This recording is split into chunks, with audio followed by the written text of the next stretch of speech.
এই তাহলে ইনজেকশনটা দে। ইনজেকশনটা ভালো তাড়াতাড়ি তাড়াতাড়ি ইনজেকশন দে।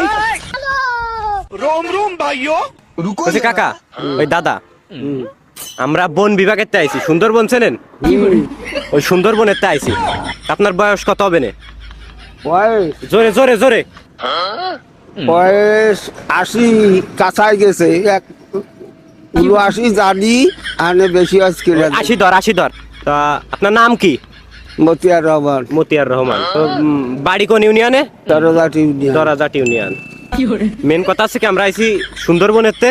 হুম সুন্দরবনে জানেনই তো বাঘ সিংহ আছে। হুম তো ওগেরানে খাবারের সংকট পড়েছে, হুম বুঝেছেন? হুম এখন এই যে দেশে যেসব বুড়ো মানুষজন আছে এগের রায়ে তো কোনো কাজ নেই। না। কোনো কাজ আছে? না। তাই এগের হানে নিয়ে ওই বাঘ সিংহরে খাওয়াবে। হ্যাঁ। ঠিক আছে, হ্যাঁ। এই আপনার নামটা লিখলাম। হ্যাঁ। আপনি আমাকে সাথে চলেন, ওই বাঘ সিংহরে খাবো। ওই বাইরের দেশ থেকে তো মাংস আসতেছে না। ও, ঠিক আছে। চলেন তাহলে। এই তাহলে ইনজেকশনটা দে ভালো। ইনজেকশনটা ভালো তাড়াতাড়ি তাড়াতাড়ি ইনজেকশন দে। ওরে কাকা কাকা কাকা মেরেন না মেরেন না মেরেন না কাকা। Video video video.